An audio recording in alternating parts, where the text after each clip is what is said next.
सारे रिश्ते नाते अपने एक तरफ है, लेकिन माता पिता और पुत्र का जो स्नेह होता है, जो माता पिता का पुत्र के प्रति वात्सल्य होता है, वो एक बार अगर साया वो उठ गया तो उसके बाद फिर दोबारा मिलता नहीं। पूरे संसार का धन कमा लेना, सब कुछ कमा लेना, सब कुछ मिल जाएगा, लेकिन जब ये साया एक बार उठ जाता है व्यक्ति के जीवन से, सारे वसुधा का सुख न्यौछावर कर दो, आप सारी वसुधा की संपत्ति रख दो, लेकिन जब हृदय तप्त होता है ना, तो आदमी बच्चे को पहले माँ याद आती है।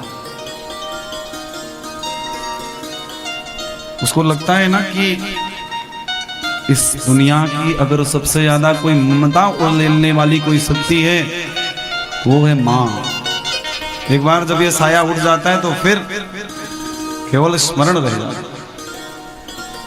माता के बारे में फिर भी बहुत ज्यादा बोल दिया जाता है, बहुत सारा सुन लिया जाता है, लेकिन एक और वात्सल्य है, वो होता है पिता। उसका प्रेम दिखता नहीं है। पिता ऐसे होते हैं, पिताजी ऐसे होते हैं कि जूते भले खुद के फटे पहने हो, लेकिन अपने बेटे के लिए महाराज वो जितना महंगा वो डिमांड करेगा, पिता उतना महंगा जूता ला करके देता है। 12 घंटे 14 घंटे मेहनत करके आता है, और जो अपने बच्चों को देखता है महाराज, तो उसकी पूरी थकावट दूर हो जाती है। मानो ऐसा लगता है जैसे वो ऑफिस से नहीं, कहीं से आराम करके आ रहा हो। भले शरीर का एक अंग टूट रहा हो, कभी अपने पुत्रों से, अपने पुत्रियों से कभी ये नहीं कहता अपनी संतान से कि मैं कितनी मेहनत करता हूं। पिता वो है जिसके नाम आ जाने मात्र से हमारा हृदय प्रफुल्लित हो जाता है। वो पिता जब हमारे सामने आकर के खड़ा हो जाता है, तब हमको भय नहीं होता पूरे संसार का। हमको लगता है कि हमारे पिताजी वो सब संभाल लेंगे। जब पिता होता है तो पूरे घर की शान शौकत बनी रहती है। पिता भले ही फटी धोती पहने, फटे कपड़े पहने, लेकिन अपने बेटों के लिए सुंदर सोसाइटियों में कमरा लेकर के उसको पढ़ाता है। कितने पिता ऐसे हैं जो ऑटो चलाते और अपने बच्चों को अच्छी अच्छी यूनिवर्सिटी में मेहनत करके पढ़ा रहे हैं। महाराज कहां से इनका कर्जा चुकाओगे? इनका कर्ज अगर आपने चुका लिया, माँ बाप का कर्ज, तो फिर आपको कहीं और कोई कर्ज चुकाने की जरूरत नहीं है। ये एक ऐसा ऋण है महाराज। पिता के बारे में बोलते हुए ना कई बार वाणी अरुद्ध होता है। ऐसा एक गुप्त किरदार है जिसके बारे में भले कभी चर्चा ना हो रही हो, लेकिन पूरे घर का सूत्रधार वही है। माँ का सिंदूर है वो, पुत्री का गौरव है वो, बेटे के लिए सम्मान है वो। बोले पूरे घर परिवार को संभाल करके चलने वाला इकलौता समझदार इंसान है।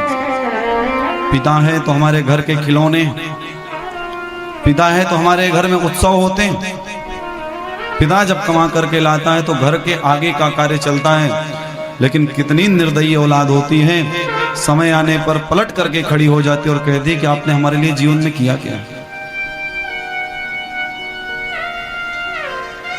अरे तुमको उसने पैदा कर दिया इस धरती पर, तुमको बड़ा कर दिया, पढ़ा लिखा दिया, उसके बाद अब तुम्हारे लिए जीवन भर क्या और क्या करे वो? माँ ने अपने रक्त से सिंचित करके तुम्हें पाला है, और उससे ज्यादा वो क्या कर सकती है तुम्हारे लिए?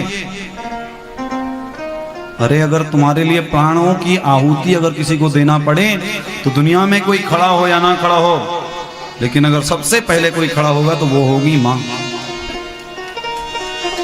ज्यादा क्या करे वो अपनी संतान के लिए? ज्यादा क्या कर सकती?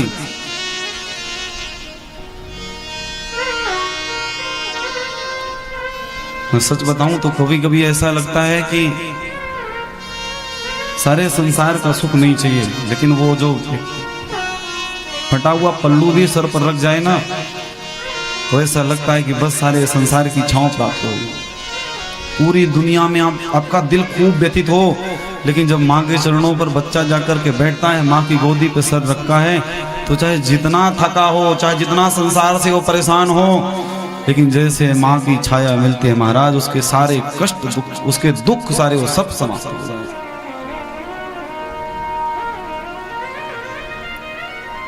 बहुत लोग कहते हैं, बोले हमने हमारे लिए किया क्या उन्होंने, अरे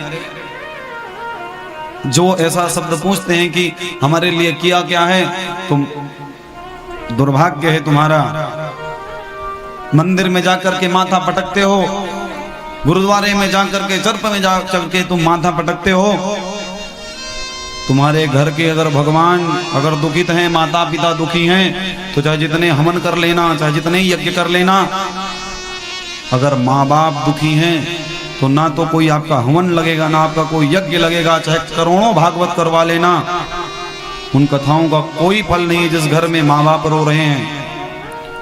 मंदिर में ना मिलेंगे, गुरुद्वारे ना मिलेंगे, तेरे घर में ही बैठे हैं तेरे भगवान।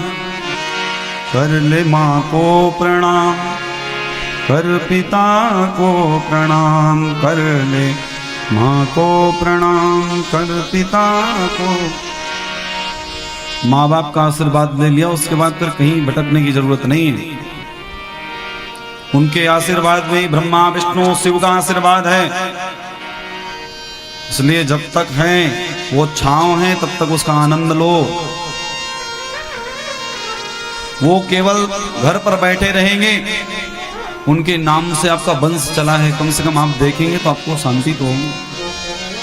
क्या करते हैं बेटे, बोले जब बेटे छोटे से होते हैं तब बाप अपनी गोदी में लिए होता है, और बेटे 100 बार पूछते हैं कि ये क्या है, ये क्या है, तो पिता नाम बताता है, बोले कौवा है, फिर थोड़ी देर में उंगली करके बताते हैं, बोले बेटा ये कौवा है, ये कौवा है। लेकिन अगर बाप बूढ़ा हो जाए, घर में आते जाते पूछ ले, बोले बेटा कौन आया था, तो बेटा बड़ा झल्ला करके कहता है, बोले आपको क्या मतलब, आप अपने काम से काम रखो।